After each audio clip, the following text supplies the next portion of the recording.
शुरुआत में श्री चाणक्य कहते हैं कि बुद्धिमान पुरुष धन के नाश को, मन के संताप को, गृहिणी के दोषों को, किसी धूर्त के द्वारा ठगे जाने को और अपमान को किसी को नहीं बताते हैं।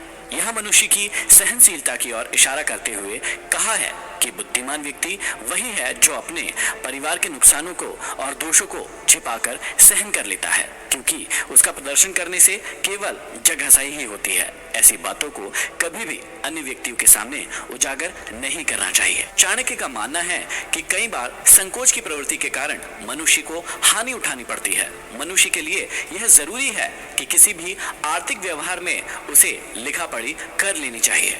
इसमें उसे जरा भी संकोच नहीं करना चाहिए। इसके अलावा विद्या लेते समय, भोजन करते समय कभी भी संकोच नहीं करना चाहिए। आगे समझाते हैं कि संतोष से सर्वश्रेष्ठ सुख की प्राप्ति होती है। याचक दीनता प्रकट करता है, धनी गर्व करता है तथा और अधिक की इच्छा करता है। जिसका धन नष्ट हो गया हो वह शोक करता है, पर जो संतोषी है वह सुखी रहता है। आगे समझाते हैं कि अपनी स्त्री, भोजन और धन, इन तीन चीजों में संतोष रखना चाहिए और विद्या, अध्ययन, तप और दान करने में कभी भी संतोष नहीं करना चाहिए। जीवन में सजगता बहुत जरूरी है। इसलिए चाणक्य का कहना है कि दो ब्राह्मणों के बीच से गुजरने का अर्थ यही है कि आप उनके वाद विवाद में विघ्न डाल रहे हैं, अतः कभी उनके बीच से होकर ना निकले। ब्राह्मण और अग्नि के बीच से गुजरने का अर्थ यही है कि आप उनके अग्निहोत्र में विघ्न डाल रहे हैं। पति पत्नी तथा स्वामी और सेवक के बीच जब वार्तालाप चल रहा हो तब बीच में घुसकर आप उनकी बातों में विघ्न डालते हैं। इसी तरह बैल और हल के बीच से निकलते वक्त चोट लग जाने का भय बना रहता है, अतः इन बातों का हमेशा ध्यान रखना चाहिए। आगे समझाते हैं कि पैर से अग्नि, गुरु, ब्राह्मण, गौ, कन्या, वृद्ध और बालक को कभी नहीं छूना चाहिए। इन्हें पैर से स्पर्श करने पर पाप लगता है, क्योंकि ये सभी आदरणीय हैं। चाणक्य कहते हैं कि बैलगाड़ी से 5 हाथ, घोड़े से 10 हाथ, हाथी से 1000 हाथ दूर बचकर रहना चाहिए और दुष्ट पुरुष या राजा का देश छोड़ ही देना चाहिए। यहाँ वो ये समझाना चाहते हैं कि जो जितना अधिक दुष्ट है उससे उसी अनुपात में दूरी रखते हुए जीवन यापन करना अच्छा होता है। आगे समझाते हैं कि हाथी को अंकुश से, घोड़े को चाबुक से, सींग वाले बैल को डंडे से और दुष्ट व्यक्ति को वश करने के लिए हाथ में तलवार लेना आवश्यक है।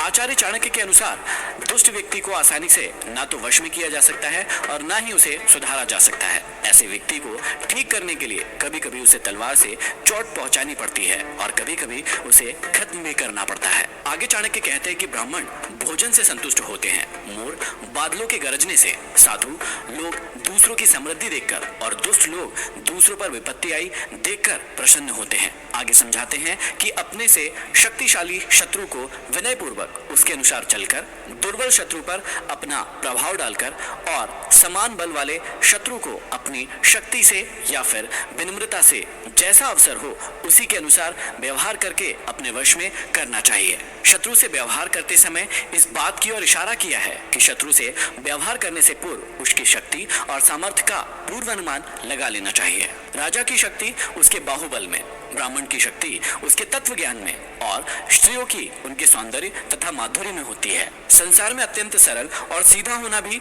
ठीक नहीं है। वन में जाकर देखो कि सीधे वृक्ष को ही पहले काटा जाता है और टेढ़े मेढ़े वृक्षों को छोड़ दिया जाता है।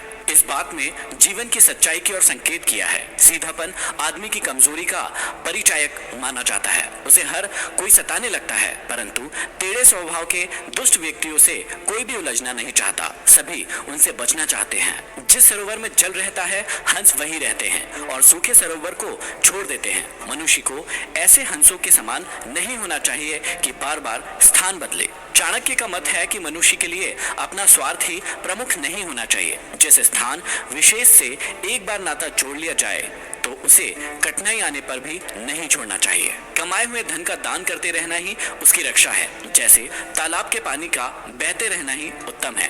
तालाब का पानी एक ही स्थान पर रुका रहेगा तो वह सड़ जाएगा। संसार में जिसके पास धन है उसी के सब मित्र होते हैं, उसी के सब बंधु बांधव होते हैं। वही श्रेष्ठ पुरुषों की गिनती में गिना जाता है और वही ठाट बाट से जीवन जीता है। चाणक्य कहते हैं कि धन के बिना कोई भी कार्य नहीं चलता है। धन परमात्मा धर्मात्मा तो नहीं है, परंतु उसका छोटा भाई अवश्य है। जिसके पास धन है वही कुलीन है, विद्वान है, शास्त्र यज्ञ है, गुणी है, वक्ता है। धन कमाओ मगर ईमानदारी से कमाओ।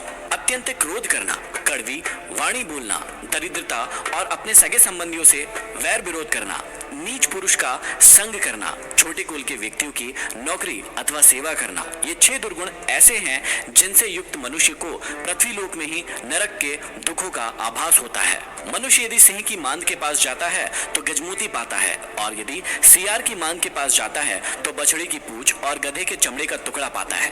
भाव यह है कि बड़े लोगों के पास जाने से धन संपत्ति और ऐश्वर्य प्राप्त होता है, और छोटे तथा नीच लोगों की संगति करने से सिवाय दुख के और कुछ भी प्राप्त नहीं होता है। आगे चाणक्य कहते हैं कि बोलचाल अथवा वाणी में पवित्रता, मन की स्वच्छता और यहाँ तक कि इंद्रियों को वश में रखकर पवित्र रखने का भी कोई महत्व नहीं होगा जब तक कि मनुष्य के मन में जीवन मात्र के लिए दया की भावना उत्पन्न नहीं होती है। आगे चाणक्य समझाते हैं कि जिस प्रकार फूल में गंध, तिलों में तिल, लकड़ी में आग, दूध में घी, गन्ने में मिठास आदि दिखाई न देने पर भी विद्यमान रहते हैं, उसी प्रकार मनुष्य के शरीर में दिखाई न देने वाली आत्मा निवास करती है। यह रहस्य ऐसा है, इसे विवेक से ही समझा जा सकता है। मनुष्य को चाहिए कि वह इस रहस्य को समझने का प्रयास करे। वह शरीर न होकर आत्मा है। आत्मरूपी तत्व इस देह में उसी प्रकार विद्यमान रहती है जिस तरह फूलों में गंध, तिलों में तेल और लकड़ी में अग्नि तथा गन्ने में मिठास और दूध में घी विद्यमान होने पर भी वह दिखाई नहीं देते, लेकिन वे उसमें हैं। इसी प्रकार हम सब में भी कई सारे गुण उपस्थित है।